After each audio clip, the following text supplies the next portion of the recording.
အားလုံးပဲမင်္ဂလာပါမလေးစကားပြောစာကြောင်းလေးတွေဖြစ်တဲ့တီကားသာအခန်း21မှာပြလဲကြိုဆိုလိုက်ပါတယ်ရှင်ဒီနေ့ကတော့လေ့လာသွားမှာတော့နောက်ထပ်စကလုံးနှလုံးတဲ့ပါတဲ့စာကြောင်းလေးတွေပဲဖြစ်ပါတယ်ရှင်နေ့စဉ်သုံးစကလုံးလေးတွေပဲဖြစ်ပါတယ်အားလုံးတူတူကဆက်ပြီးတော့လေ့လာသွားကြရအောင်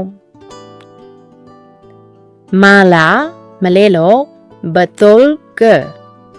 ဘတ်တိုလ်ဆိုတာကမာရာကိုပြောတာနော်ကဲဆိုတာကလာတလားအမေမေကို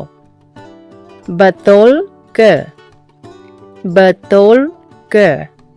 မာလာမရှုံနဲ့မလေးလို့ဂျငါစီဖို့ဂျငါဆိုတာကမနဲ့စီဖို့ဆိုတာကရှုပ်တာကိုပြောတာနော်ဂျငါစီဖို့ဂျငါစီဖို့မရှုံနဲ့မနောက်ရှက်နဲ့မလေးလို့ဂျငါ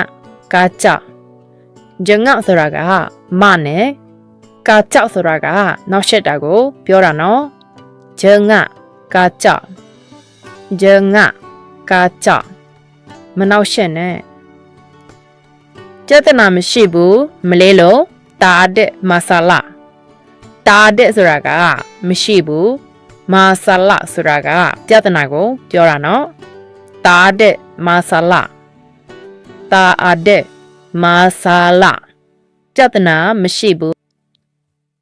ဒါကအရေးကြီးတယ်မလဲလို့အီနီပန်တိန်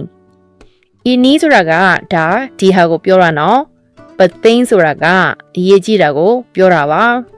အီနီပန်တိန်အီနီပန်တိန်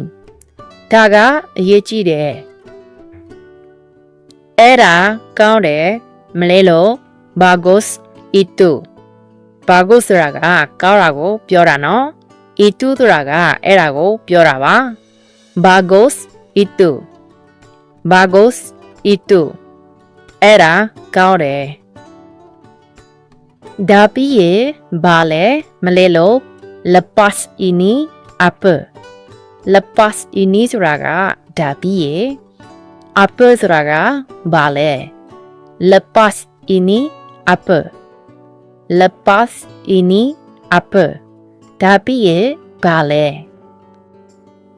တဘောတူလားမလဲလို့စတူဂျုတာစတူဂျုတာဒီနေ့ဗီဒီယိုလေးကတော့ဒီလောက်ပါပဲရှင်လေ့လာရတာစစ်ပြည့်တယ်ဆိုရင်စစ်ပြည့်တယ်လို့ရေးပေးကြပါရှင်အားလုံးကိုကျေးဇူးတင်ပါတယ်